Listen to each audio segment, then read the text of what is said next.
ngayon at ating ihayag ang kanyang salita. Purihin natin ang Panginoon magpakailanman at ating ihayag ang kanyang salita. Purihin natin ang Panginoon magpakailanman. In the name of the Father, and of the Son, and of the Holy Spirit. Amen. The grace and peace of our Lord Jesus Christ, the love of God, and the fellowship of the Holy Spirit be with you all. And with your spirit. To prepare ourselves to celebrate the sacred mysteries, let us first call to mind our sins and ask the Lord for pardon and mercy. We humbly say, I confess to Almighty God And to you, my brothers and sisters, that I have greatly sinned in my thoughts and in my words, in what I have done and in what I have failed to do. Through my fault, through my fault, through my most grievous fault. Therefore I ask the Blessed Mary, ever Virgin, all the angels and saints, and you, my brothers and sisters, to pray for me to the Lord our God. May Almighty God have mercy on us, forgive us our sins, and bring us all to life everlasting. Amen. Lord, have mercy. Lord, have mercy. Christ, have mercy. Christ, have mercy. Lord, have mercy. Lord, have mercy.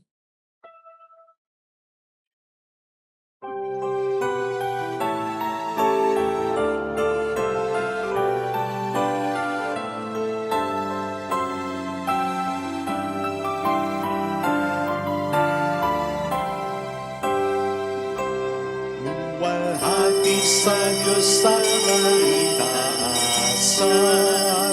kaloob sa lupa ay kapayapaan.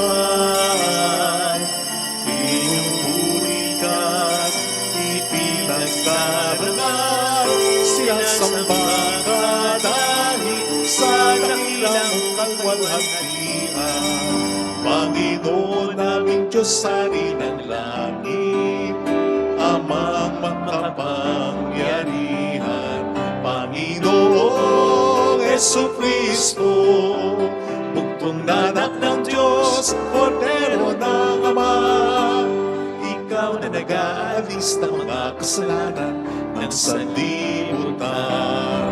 Tanggapin mo ang aming kahilingan, ikaw na nanuluklok sa kanan ng Ama.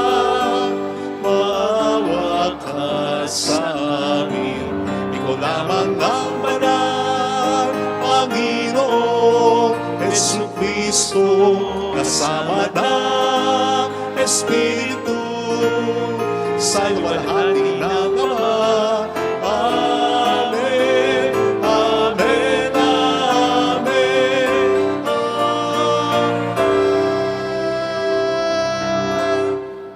Let us bow our heads and let us pray. O God, who caused the minds of the faithful to unite in a single purpose, grant your people to love what you command and to desire what you promise, that amid the uncertainties of this world, our hearts may be fixed on that place where true gladness is found.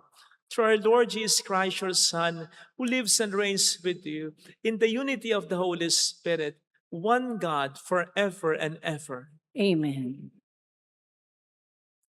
On the first reading, Isaiah describes how the Lord replaces Jebno, a corrupt governor, with Eliakim, who, in his name, exercises the power of the key of David.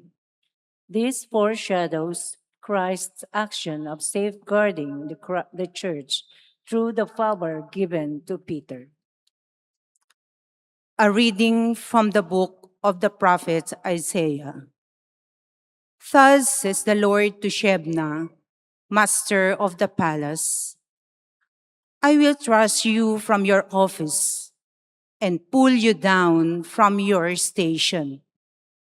On that day, I will summon my servant Eliakim, son of Hilkiah. I will clothe him with your robe and gird him with your sash, and give over to him your authority. He shall be a father to the inhabitants of Jerusalem and to the house of Judah. I will place the key of the house of David on Eliakim's shoulder. When he opens, no one shall shut. When he shuts, no one shall open. I will fix him like a peg in a sure spot, to be a place of honor for his family. The word of the Lord. Thanks be to God. Lord, your love is eternal. Do not forsake the work of your hands. Lord, your love is eternal. Do not forsake the work of your hands. I will give thanks to you, O Lord, with all my heart, for you have heard the words of my mouth. In the presence of the angels, I will sing you praise. I will worship at your holy temple. Lord, your love is eternal. Do not forsake the work of your hands. I will give thanks to your name because of your kindness and your truth. When I called, you answered me. You built up strength within me. Lord, your love is eternal. Do not forsake the work of your hands. The Lord is exalted, yet the lowly he sees, and the proud he knows from afar. Your kindness, O Lord, endures forever. Forsake not the work of your hands. Lord, your love is eternal. Do not forsake the work of your hands.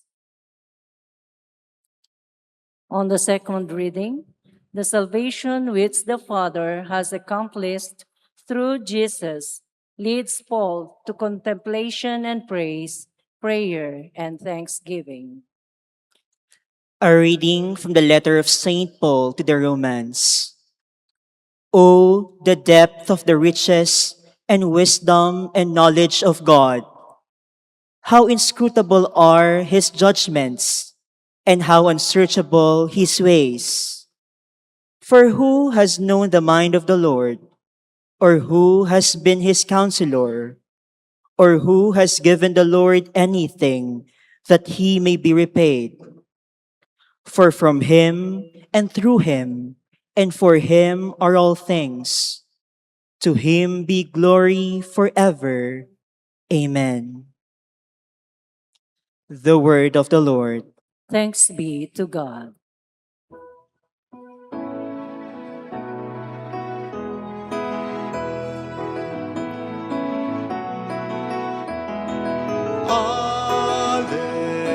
Hallelujah, hallelujah, hallelujah, hallelujah.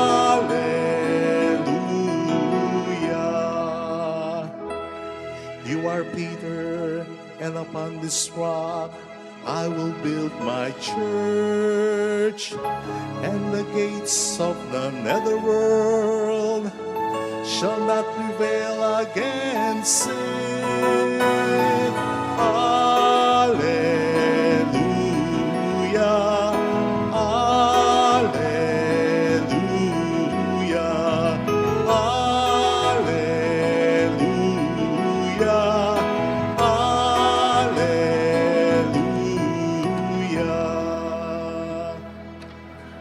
The Lord be with you. And with your spirit. A reading from the Holy Gospel according to Matthew. Glory to you, O Lord. Jesus went into the region of Caesarea Philippi, and he asked his disciples, "Who do people say that the Son of Man is?" They replied, Some say John the Baptist, others Elijah, still others Jeremiah or one of the prophets. He said to them, "But who do you say that I am?" Simon Peter said in reply, "You are the Christ, the Son of the living God." Jesus said to him in reply, "Blessed are you, Simon, son of Jonah, for flesh and blood has not revealed this to you, but my heavenly Father. And so I say to you, you are Peter, and upon this rock I will build my church, and the gates of the netherworld shall not prevail against it. I will give you the keys of the kingdom of heaven. Whatever you bind on earth shall be bound in heaven, and whatever you loose on earth shall be loosed in heaven." Then he strictly ordered his disciples to tell no one that he was the Christ. Sisters and brothers, the gospel of the Lord. Praise to you, Lord Jesus Christ. Shout out sa mga kapatid nating OFW, ang pulang laso na ito ay lagi naming pagpupugay sa inyo. Salamat din po sa mga nagpapakabuting alagad ng batas, sa mga Pilipino na ginagawa ang kanilang makakaya para mapabuti ang bansang ito. Salamat po sa inyo. Wag po sana tayong magsawa na gawin ito. Welcome sa Our Lady of La Salle at Quasay Parish, kung saan ayos lang pong umiyak. Sasamahan tayo ng mahal na ina sa pag-iyak at sa pagdarasal upang maging maayos ang lahat. Alam po ba ninyo kung anong ibig sabihin ng pangalan ninyo? Kung hindi bakit hindi po nyo itanong sa nagpangalan sa inyo? O i-research ninyo. At kapag nalaman nyo na ang ibig sabihin ng pangalan ninyo, na sana naman mabuti saka nyo naman po itanong, napapanindigan po ba ninyo ito? Nakikita po ba sa pagkatao sa buhay ninyo ang kahulugan ng pangalan ninyo? Halimbawa, sa mga ang pangalan ay Kevin, ang ibig sabihin pala ng Kevin, kind. Mabait po ba kayo? Sa mga ang pangalan ay Pia, ang ibig palang sabihin ay payos. Makadiyos po ba kayo? Sa ang pangalan naman ay John, ibig sabihin God's gift. Regalo po ba talaga ng Diyos ang buhay ninyo? Baka naman pasakit ulo kayo. At sa mga ang pangalan ay Fidel, ang ibig sabihin tapat. Tapat po ba talaga tayo? Well, sinabi ko lang po as an intro kasi sa ating ebanghelyo, narinig natin ang pagbibigay ni Kristo ng bagong pangalan kay Simon na ginawa nga po niyang Pedro. Ibig sabihin, rock. Which basically means matibay, matatag. Kaya nga ang sumunod niyang sinabi, at sa ibabaw ng batong ito, Pedro, itatayo ko ang aking simbahan. Hindi itatayo ni Kristo ang kanyang simbahan kay Pedro kung walang tibay at katatagan ito. Dito tayo madalas hindi maunawaan ng mga kapatid nating hindi Katoliko. Kasi ang sasabihin talaga nila, bakit ipipilit nyo na ang sinasabi dyan na bato ay si Pedro? Ano ba si Pedro? Tao, mahina. Paano siya ang katitirikan ng simbahang tinatag ni Kristo? Kung sa bagay, isipin po ninyo, si Pedro, ang dami niyang naging kapalpakan at kasalanan. Halimbawa, nandiyan kamuntik na siyang malunod because of his little faith. Natulog siya sa hardin ng Getsemane when Jesus told them to stay awake. Siya yung nagsabi kay Kristo, kahit buhay ko, ibibigay ko sa iyo. Pero tinatwa si Kristo, hindi lang makaisa, kundi makatatlo. Siya rin itong hindi agad naniwala na si Kristo ay nabuhay ng talaga. At kung i-check po ninyo, yung mga instances na sinabi sa Bible na nangisda si Pedro, wala siyang nahuli kahit isa. Kung hindi siya tinulungan ni Kristo, kung walang kapahintulutan ni Kristo, wala siyang nahuli kahit isang isda, mangingisda siya, ha? And of course, not to mention, yung magiging gospel sa susunod na linggo, kung saan sasabihan ni Kristo si Pedro, "Get behind me, Satan!" Kasi kung ngayon, building block si Pedro, sa susunod na linggo, kamuntik nang maging stumbling block ito. Kaya sa totoo lang, tama namang tao lang si Pedro. Sino bang nagsabing Diyos siya? Sa totoo lang, tamang mahina si Pedro.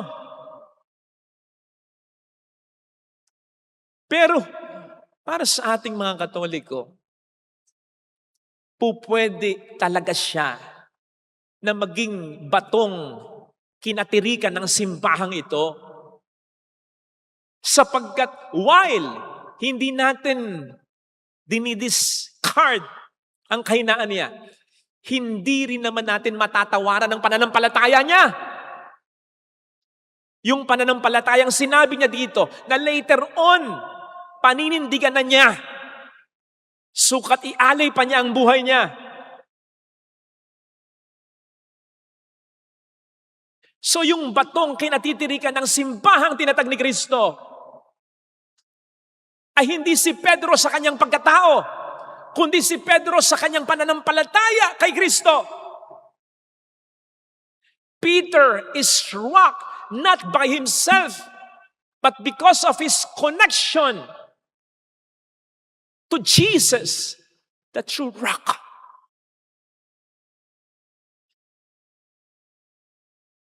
Kaya pansinin po ninyo yung sekwensya ng pag-uusap nila.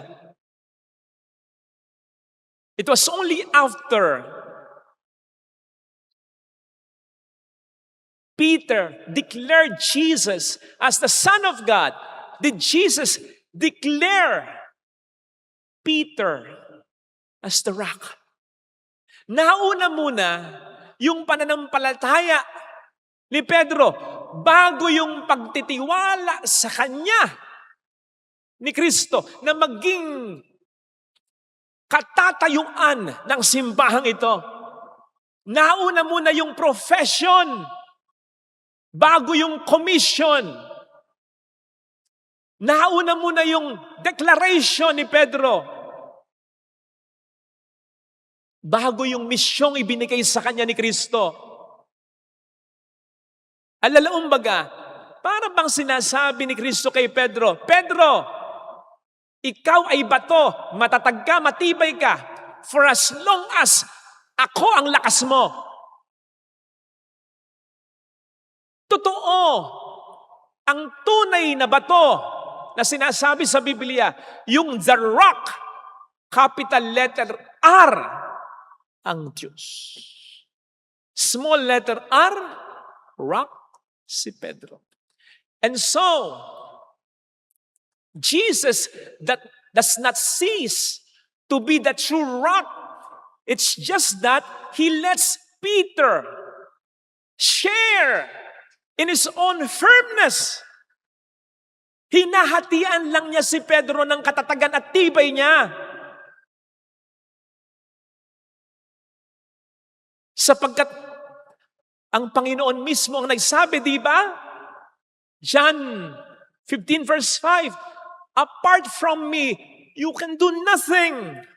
Ang sanga ay magiging matibay at matatag lang kung nakakabit sa puno niya. Walang saysay si Pedro kung hindi nakakabit kay Kristo.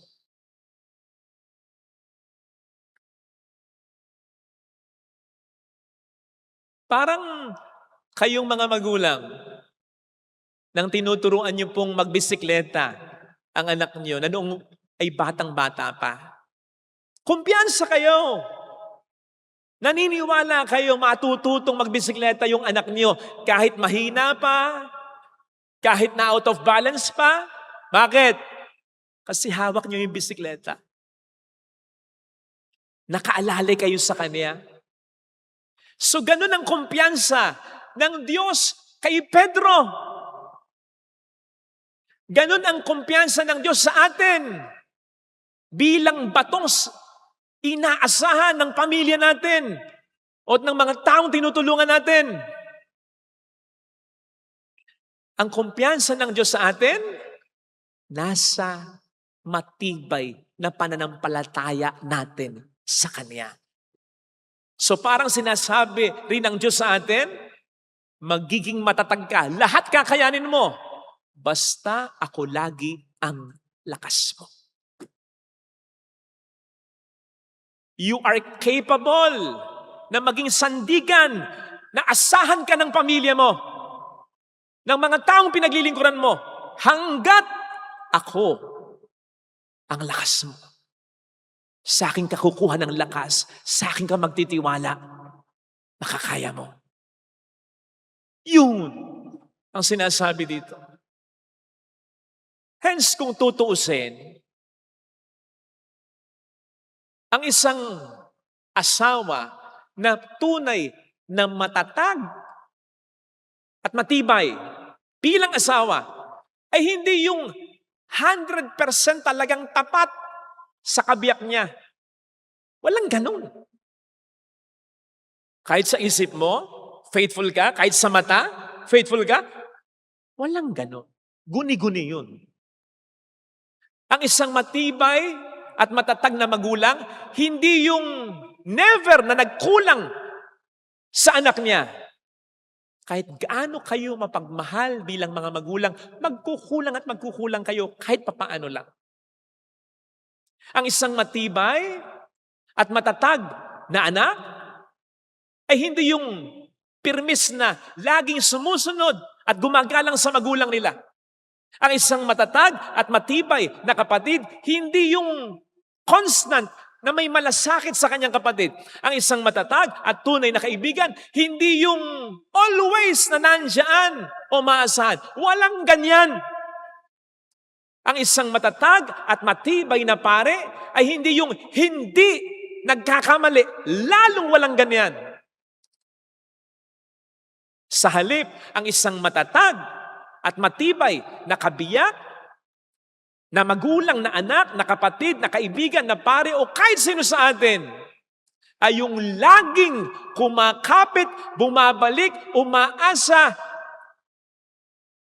kumukuha ng lakas sa Panginoon natin upang manatiling matatag at matibay o upang muling maging matatag at matibay. Apart from God, we can do nothing. Kaya ako gusto ko yung isang quote na nagsasabi, God sometimes lets us or lets you to hit rock bottom for you to realize He is the rock at the bottom. God lets you sometimes to hit yung sumadsad ka talaga, yung mababa ka talaga. Hit rock bottom for you to realize that He is the rock at the bottom. Yun kasi yung na-realize ni Pedro eh. Lalong-lalo na nang itatwa niyang makatatlo pa si Kristo. Talagang nadurog yung kumpiyansa niya sa sarili niya. At doon naman niya na-realize ang Diyos talaga ang katatagan at tibay niya. Sana yun din ang maranasan natin.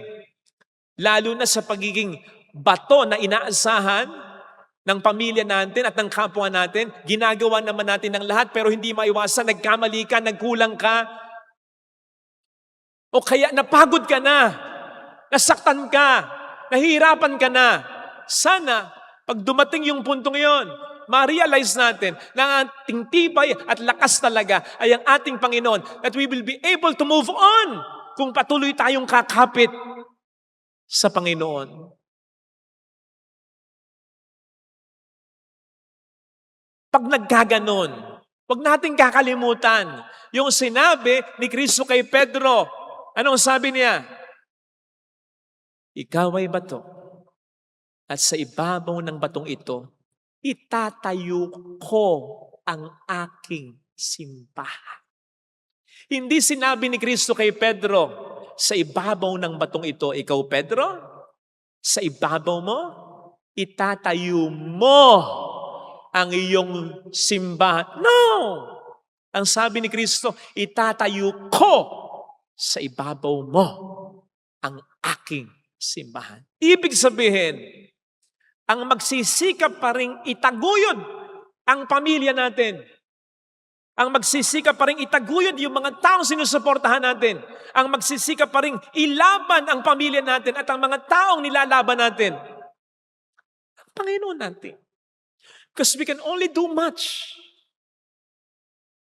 Kahit na ikaw ang mabuting magulang, kapatid, anak, breadwinner ng pamilya, may hangganan lang ang makakaya mo. Hindi mo maipo-provide lahat. Pero huwag kang matakot. Huwag mong sabihin, paano pag nawala ako? Paano na yung pamangkin ko? Paano na yung magulang ko? Hindi mo na problema yon. Kung ginawa mo na yung kaya mo, ang Diyos na ang bahala doon. Sapagkat yung pamilya mo, hindi talaga sa'yo. Tulad ni Eliakim sa ating unang pagbasa at tulad ni Pedro, katiwala lamang tayo. Pinagkatiwala lamang sa atin ang magulang natin, ang anak mo, ang kapatid mo, ang inaalagaan mo, ang kaibigan mo, sinusuportahan mo. Katiwala lang tayo. Kaya nga lagi kong sinasabi, kung mahal mo ang magulang mo, mas mahal ng Diyos ang magulang mo. Ibig sabihin, wala sa kalingkingan ng pagmamahal ng Diyos sa magulang mo yung pagmamahal mo. So kung iniisip mo yung kapakanan ng magulang mo, yung anak mo, o ng kapatid mo, mas iniisip yun ng Diyos. At kahit mawala ka, may biyaya pa rin ng Diyos para sa kanila. Hindi lang ikaw ang pag-asa nila. Basta gawin natin yung makakaya natin. Magsisisi lang naman tayo at huhusgahan lang naman tayo ng Panginoon balang araw. Kung tayo may magagawa, pero hindi natin ginawa. Yun lang. Pero kung ginawa mo naman ang lahat na, wala kang inakasayang pagkakataon, okay na yun. Kasi katiwala lamang tayo ng Panginoon. Ito po sana ang ipagdasal nating biyaya sa ating pagdiriwang ngayon. Para makamit talaga natin ang tunay na tibay at katatagan. Let that sink in. Katiwala lamang tayo. Amen. Ilagay natin ang ating kanang kamay sa tapat ng ating puso.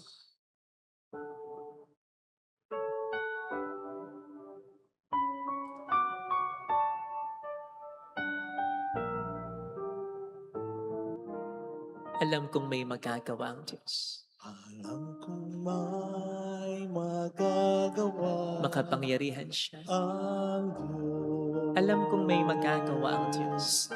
Alam kong may magagawa Walang imposible sa Kanya. ang Diyos. Kung ako'y magtatapat, Kung ako'y magtatapat sa Kanya'y maglilingkod. sa Kanya'y maglilingkod. Alam kong may magagawa ang Diyos. May magagawa ang Diyos. Alam kong diringhin ng Diyos ang samo ko, Alam kong di sapagkat anak niya ako. ng Diyos ang samo ko. Alam kong diringhin ng Diyos ang samo ko. Alam kong diringgin ng Diyos ang samo ko. Kung ako'y magtatapat, Kung ako'y magtatapat, sa Kaniya'y maglilingkod. sa Kanya'y maglilingkod. Alam kong diringhin ng Diyos ang samo ko. Diringgin ng Diyos ang samo ko. Pumikit tayo.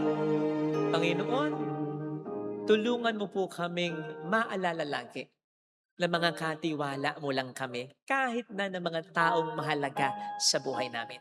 At bilang katiwala, ina-expect mo na gagawin namin ang the best namin para maging karapat-dapat sa mga pinagkatiwala mo sa amin. Katulad ng pag may nagtitiwala sa aming bahay, lilinisin namin. Sasakyan, lalagyan namin ng gasolina, aalagaan namin. Yung pinagkatiwala mong pamilya sa amin, gagawin namin ng lahat para maitaguyod sila. Pero yung kulang, ikaw na ang gagawa. Hallelujah! Yung hindi namin kaya, ikaw na yung gagawa. Ikaw talaga yung magtataguyod sa kanila. Nagtatrabaho lamang kami sa iyo. Katiwala mo lamang kami para dito. Hallelujah! Hindi namin dapat isipin na dapat ay lahat magawa namin. Imposible nga naman. Hindi namin kaya. Pero ikaw ang gagawa para sa amin. Mayroong magandang mangyayari sa iyo. Higit pa sa inaasahan. Sapagkat mahal ka ng Diyos, pakalan. Kung lalapit ka kay Jesus, maaaring matagal, maaaring maging mahirap, pero magiging maayos din ang lahat. Mayroong magandang mangyayari sa iyo.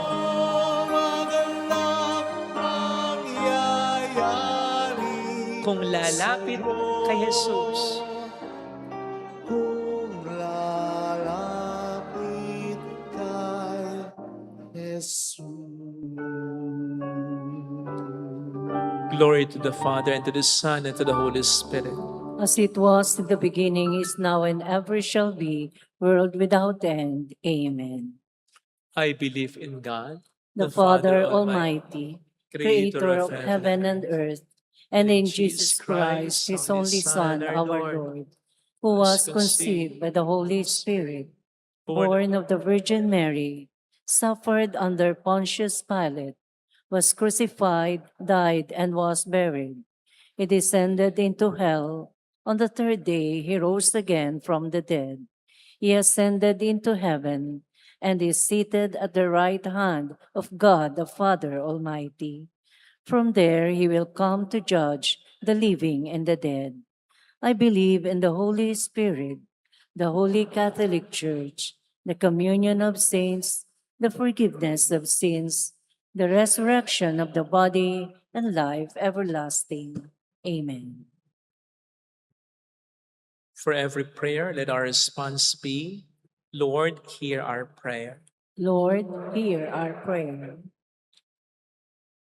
May Pope Leo and bishops who have succeeded Peter and the apostles and the ministry of shepherding lead us in sound doctrine and morality in these times of trouble, uncertainty, and political conflict. We pray, Lord, hear our prayer. may the Church rely on risen Christ, who has overcome the world, as He confronts human weakness, opposition, scandal, evil, and death. We pray, Lord, hear our prayer. may the rich and mighty neither abuse their power nor resort to violence, but rather see themselves as God's stewards and instruments to do good and defend the rights of the poor and the weak. We pray. Lord, hear our prayer. May Filipinos receive and proclaim the gospel, as well as recognize and accept Jesus as the cornerstone and foundation of families and nation. We pray. Lord, hear our prayer. May those who have grown weak in body or spirit through years of pain may have a heart that is strong with joy and trust in God. And may the departed ones find rest in the world. We pray. Lord, hear our prayer. Let us pray for the urgent concerns of our community and our personal intentions. We pray. Lord, hear our prayer. Lord our God, you secure our faith through Peter and his successors. Give us the grace to keep and cherish our unity of faith in your church. We ask this through Christ our Lord. Amen. Offertory.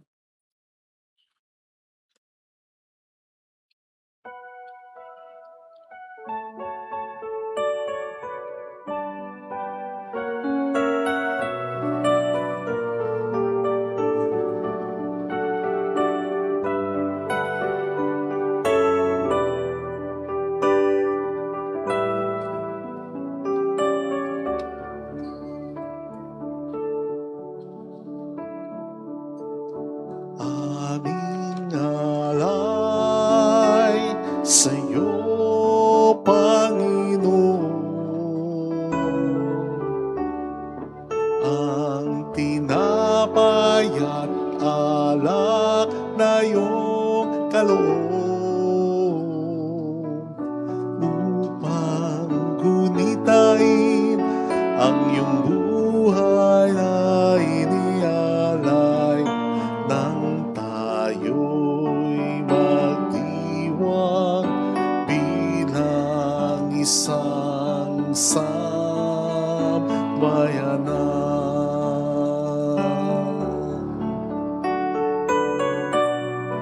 Ang tinapay, ito ang iyong laman,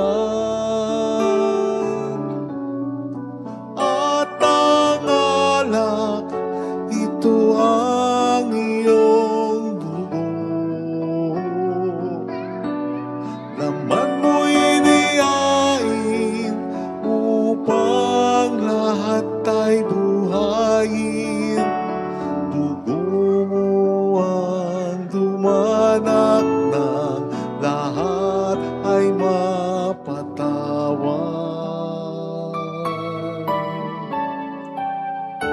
Aming alay sa'yo, Panginoon. Ang tinapay at alak na iyong kaloob upang gunitain ang iyong buhay na inialay nang tayo'y magdiwang bilang isang sambayanan.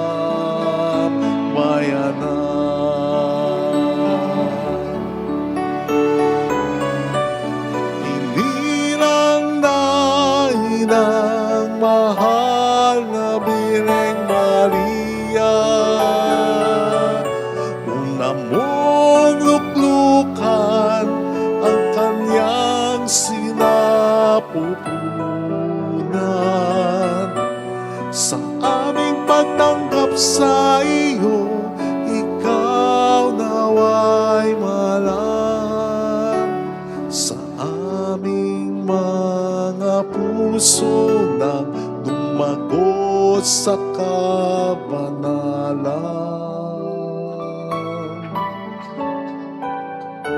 Aming alay sa'yo, Panginoon. Ang tinapay at alak na iyong kaloob upang gunitain ang iyong buhay na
nang tayo'y magdiwang bilang isang sambayanan.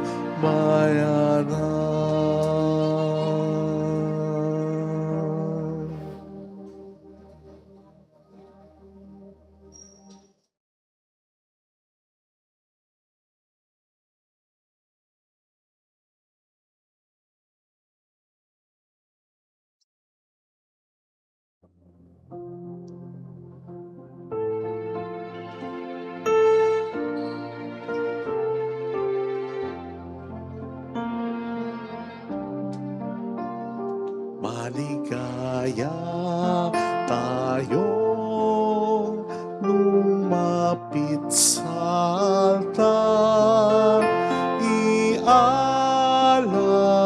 sa Panginoon ang alak at ang tinapay, at hinging ito'y maging ang katawan at ang dugo ni Kristo, Diyos na buhay. Ako'y iyong alipin, iyong kinapal, iniligtas mo ako sa kaaway. Maligaya tayong lumapit sa altar, ialay sa Panginoon ang alak at ang tinapay, at hinging ito'y maging ang katawan at ang dugo ni Kristo, Diyos na buhay.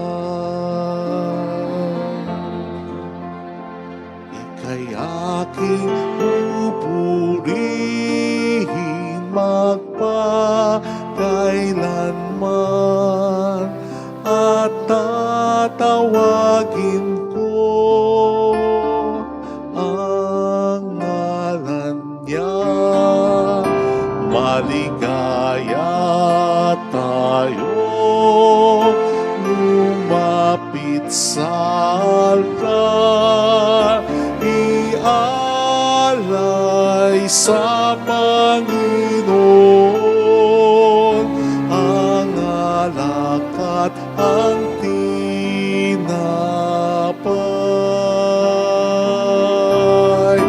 at hinging ito'y maging ang katawan at ang dugo ni Kristo, Diyos na buhay.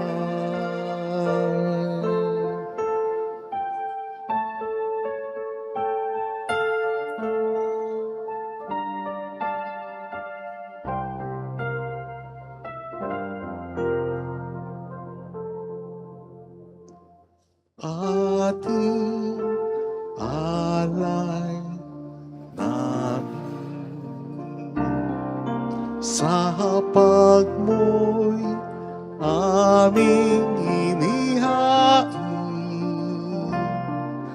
ang tinapay na nagbibigay ng buhay,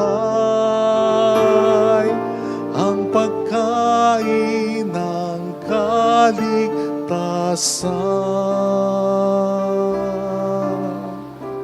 Aming Ama, inyong tanggapin ang aming dalangin. langit, nakaligtas ay aming marating. Ito ang aming hiling. Pray, sisters and brothers, that our sacrifice may become acceptable to God the Almighty Father. May the Lord accept the sacrifice at your hands for the praise and glory of his name, for our good and the good of all his holy church. O Lord, who gained for yourself a people by adoption through the one sacrifice offered once for all, bestow graciously on us, we pray, the gifts of unity and peace in your church. Through Christ our Lord. Amen. The Lord be with you. And with your spirit, Lift up your hearts. we lift them up to the Let Lord. us give thanks to the Lord our God. It is right and just. It is truly right and just, our duty and our salvation, always and everywhere, to give you thanks, Lord, Holy Father, Almighty Eternal God. For when your children were scattered afar by sin, through the blood of your Son and the power of the Spirit, you gathered them again to yourself, that the people, formed as one by the unity of the Trinity, made the body of Christ and the temple of the Holy Spirit, might to the praise of your manifold wisdom be manifest as the church. And so in company with the choirs of angels, we praise you, and with joy we proclaim, Holy, holy, holy Lord, God of hosts, heaven and earth are full of your glory. Hosanna in the highest. Blessed is he who comes in the name of the Lord. Hosanna in the highest.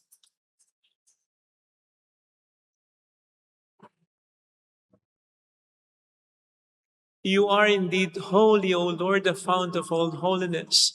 Make holy, therefore, these gifts, we pray, by sending down your Spirit upon them like the dewfall, so that they may become for us the body and blood of our Lord Jesus Christ. At the time he was betrayed and entered willingly into his passion, he took bread and giving thanks, broke it, gave it to his disciples, saying, "Take this, all of you, and eat of it. For this is my body, which will be given up for you."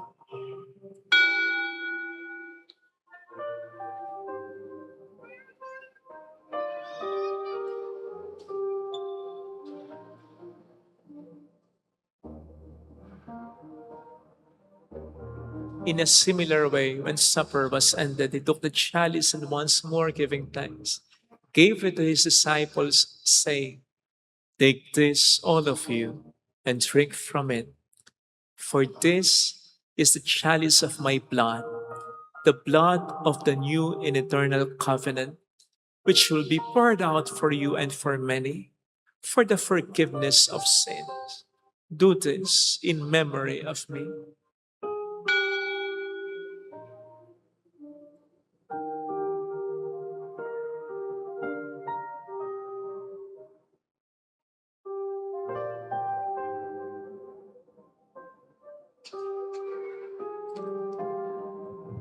Let us proclaim the mystery of our faith.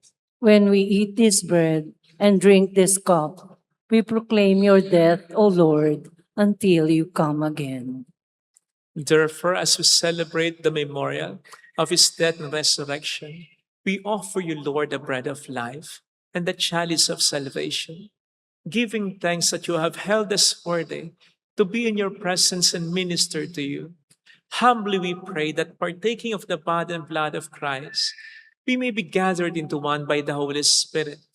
Remember, Lord, your church is spread throughout the world, and bring her to the fullness of charity, together with Leo, our Pope, and Dennis, our Bishop, and all the clergy. Remember also our brothers and sisters who have fallen asleep in the hope of the resurrection, especially those for whom we will now pray. In silence, we pray for departed loved ones.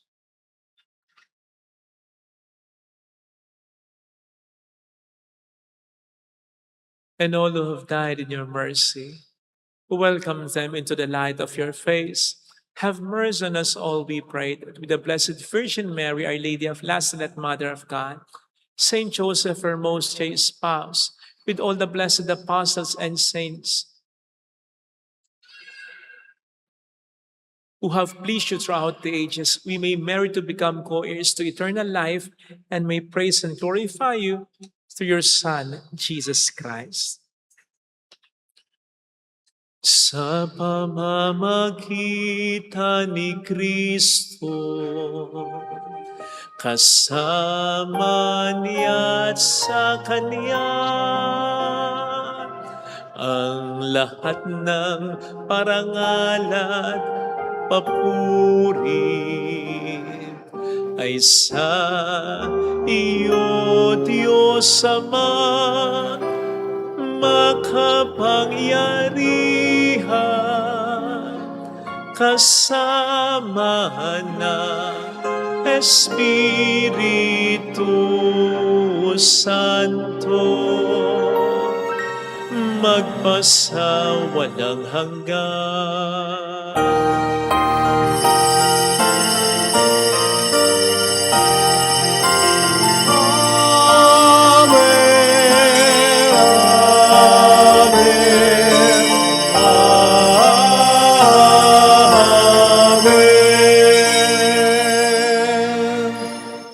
Jesus taught us to call God our Father, so we have the courage to say,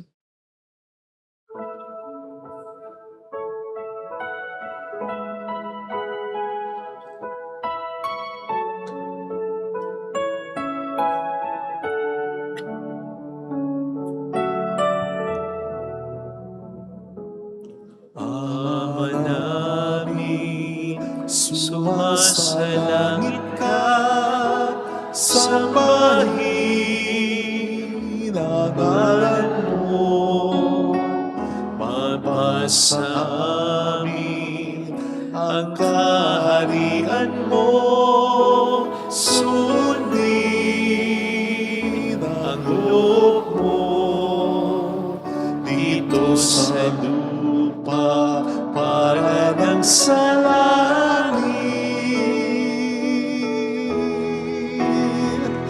Bigyan mo kami ngayon ang aming kakanin sa araw-araw at patawarin mo kami sa aming mga sala para ng pagpapatawad namin sa nagkakasala sa amin.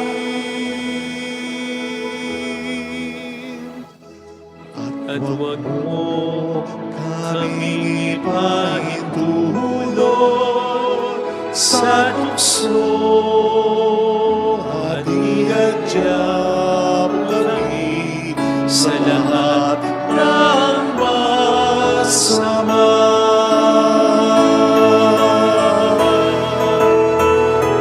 Sapagkat iyo ang kaharian at ang kapangyarihan at ang kapurihan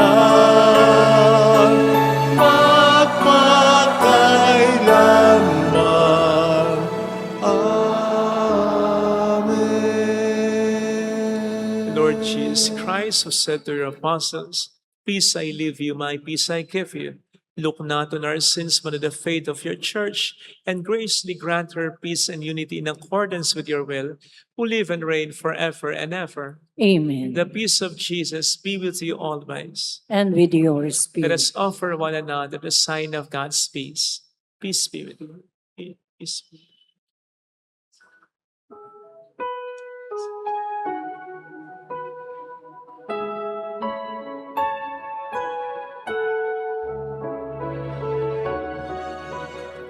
Lamb of God, you take away the sins of the world. mercy on us. Lamb of God, you take away the sins of the world. Have mercy, have mercy on us.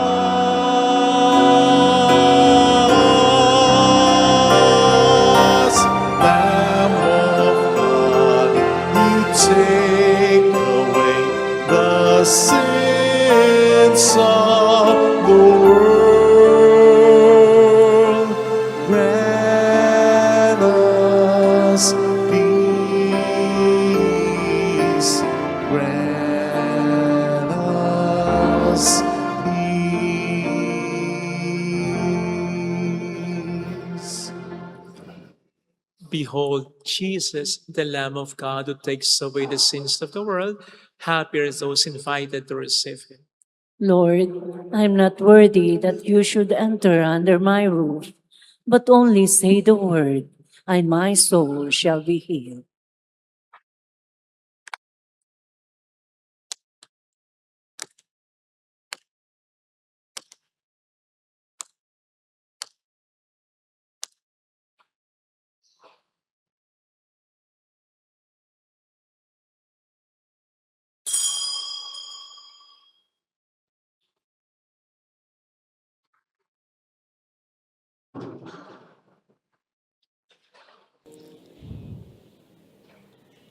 An act of spiritual communion. My Jesus, I believe that you are present in the most holy sacrament.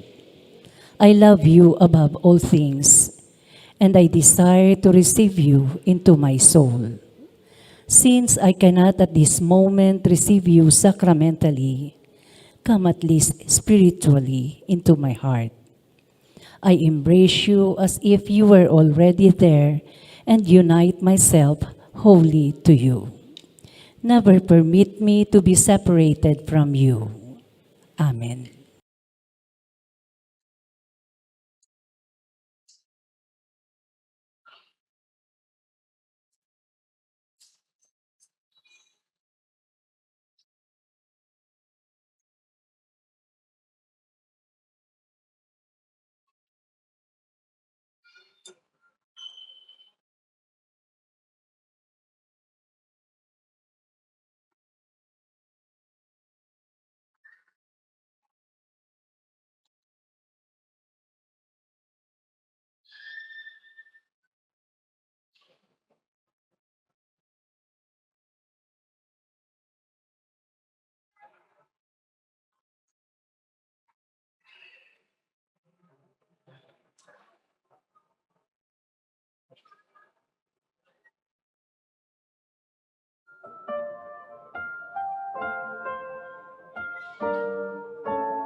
Si Kristo ang nagbigay kahulugan sa buhay ko.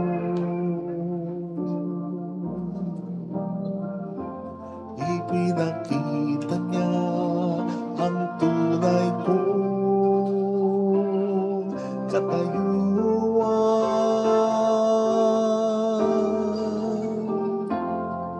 Iminulat niya sa akin ang aking patutunguhan.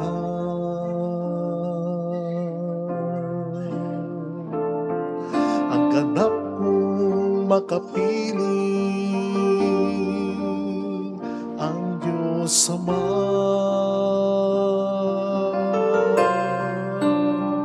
Tayo'y kay Kristo, mabuhay man o mamatay, pagkat niyakap niya ang sangkatauhan. Kamatayang nagiging buhay kung sa Kanya tayo'y nakasalalay. Christi sumus, tayo'y kay Kristo.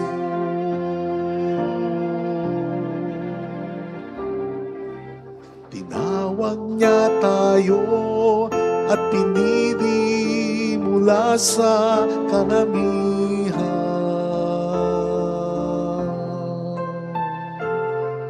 upang pag-isahin ang kawan niyang nawalay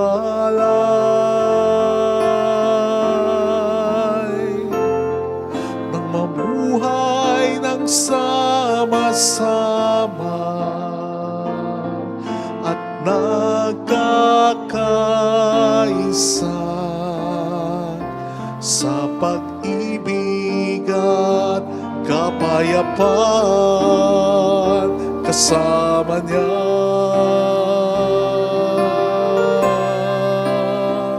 Tayo'y kay Kristo, mabuhay man o mamatay, pagkat niyakap niya ang sangkatauhan. Kamatay ay nagiging buhay kung sa Kanya tayo nakasalalay. Christi sumus, tayo'y kay Kristo. Sadyang kapos ang ating pagkatao upang tugdin ang tawag na maging lingkod. Ngunit walang pangamba pagkat kapiling siya. Siya ang buhay ng ating buhay.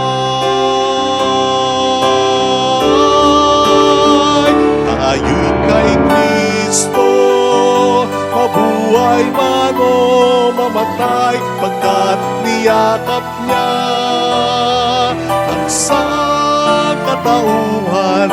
Kamatay ay nagiging buhay kung sa Kanya tayo nakasalalay.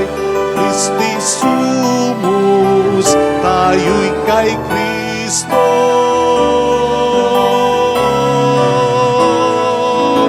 Kamatay ay nagiging buhay kung sa Kanya tayo nakasalalay.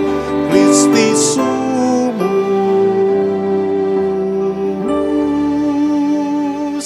tayo'y kay Kristo.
Let us pray.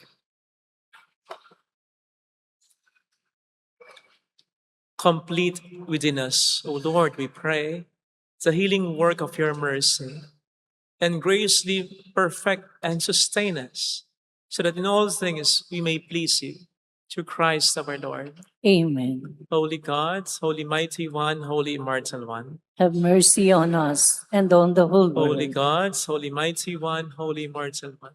Have mercy on us and on the whole world. Holy God, Holy Mighty One, Holy Immortal One. Have mercy on us and on the whole Jesus, world. King of mercy, We trust in you. alalahanin. Alalahanin, O mahal na Birhen ng Lazaret, ina ng pag-asa, ikaw ang nagpaalala sa aming magbalik loob sa Ama. Ito ang nagpapatunay ng kagandahang loob mo'y nanatiling busilak. Sa pag-aaruga mo sa amin, tungkulin mo ay tinupad. Sa paanan ni Kristo'y itinuring mo kaming mga tunay mong anak. Kaya ninais mong ni Isay huwag mapahamak. Maging sa iyong walang tigil na pananalangin, pati luhay pumatak. Huwag namang mawalan ng saysay ang iyong paghihirap. Hiling nawa namin sa iyo, o aming inang liyag, na matapos ang pakikibaka namin sa mundong ito at sa pananatili naming tapat kay Kristo. Sa kapurihan mo'y makibahagi kaming ganap, upang kung nasaan ka ngayon, ay maparunding kaming lahat, at ang kaganapan ng kalwalatian ng Diyos Amay tuluyang matupad. Siya nawa. Mahal na Bira ng Lasala, tagapagkasundo ng mga makasalanan. Ipanalangin mong walang patid kaming mga dumudulog sa iyo. Marami pong salamat sa inyong lahat, sa inyong pakikisa sa mga tulong na binibigay ninyo na nagiging dahilan para marami din po tayong matulungan. Kaugnay nito, kami po ay nakikiusap, nagmamakaawa na sa pamunuan, sa staff, personnel, sa sino man na may kaugnayan sa GCash. Sana po ay ibalik nyo yung GCash namin. Yung operation, we have submitted naman the requirements. Basta iba lang naman syempre pagkasimbahan. Kaya sana po, huwag naman masyadong mahigpit sa amin. Sa malaking tulong po, hindi po namin kaya ng kami lang dito. Malaki pong tulong talaga yung mga galing sa iba't ibang bansa, iba't ibang panig ng Pilipinas ng mundo na tumutulong para maging continuous yung pagkapagawa ng chapels at pagtulong. So sana po, kung meron kayong kakilala na may kaugnayan sa GCash, mga personal, ang hirap kasi pakisabihan lang po na tulungan tayo. Salamat po. The Lord be with you. And with your And may spirit. Almighty God bless you and our loved ones. In the name of the Father, and of the Son, and of the Holy Spirit. Amen. The Mass is ended. Go in the peace and love of Jesus Christ. Thanks be to God. Salamat din po.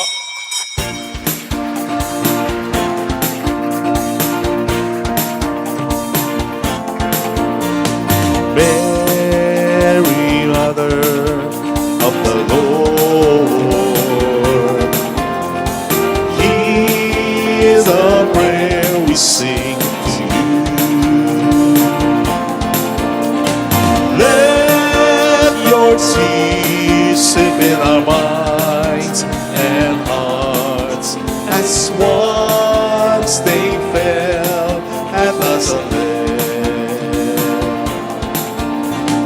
Tell your people how to live again.